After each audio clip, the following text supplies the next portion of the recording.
त्रेता युग का समय था, जब भगवान विष्णु ने पृथ्वी से अधर्म का नाश करने के लिए प्रभु श्री राम के रूप में अवतार लिया। तब कैलाश पर विराजमान महादेव के मन में भी अपने आराध्य की सेवा की इच्छा जागृत हुई कि श्री राम की सेवा के लिए एक ऐसे स्वरूप की आवश्यकता होगी जो बल, बुद्धि और भक्ति का संगम हो। इसी संकल्प के साथ शिव ने अपने 11वें रुद्र के अंश को माता अंजना के गर्भ में स्थापित किया। इस प्रकार वानर राज केसरी के यहाँ साक्षात शिव के अंश हनुमान का प्राकट्य हुआ।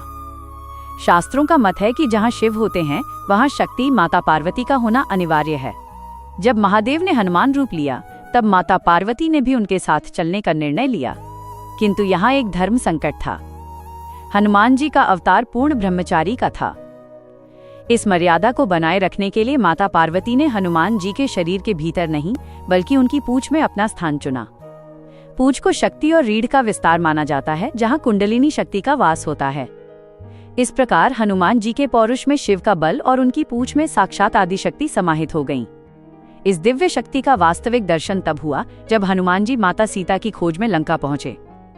अहंकारी रावण ने जब हनुमान जी को दंड देने के लिए उनकी पूंछ में आग लगाने का आदेश दिया, तब पूंछ में विराजमान माता पार्वती की शक्ति सक्रिय हो गई। माता की शक्ति से पूंछ इतनी लंबी होती गई कि पूरी लंका का कपड़ा और घी कम पड़ गया। अग्नि का प्रभाव। अग्निदेव ने हनुमान जी को स्पर्श तक नहीं किया क्योंकि उनमें साक्षात शक्ति का वास था। जब हनुमान जी ने लंका को जलाना शुरू किया तो वो केवल साधारण अग्नि नहीं थी, वो शिव के क्रोध और पार्वती की शक्ति का मिलाजुला स्वरूप था, जिसने देखते ही देखते स्वर्ण लंका को राख कर दिया। संतों और विद्वानों के अनुसार हनुमान जी की अद्वितीय शक्ति का रहस्य यही है कि उनमें 3 महाशक्तियां एक साथ काम करती हैं।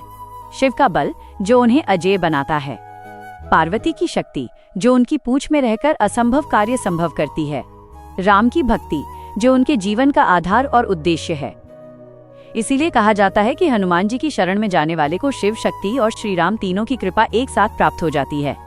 यत्र यत्र रघुनाथ कीर्तनम तत्र तत्र कृतमस्तकांजलिम। जहाँ जहाँ प्रभु राम का संकीर्तन होता है वहाँ हनुमान जी मस्तक झुकाए विराजमान रहते हैं।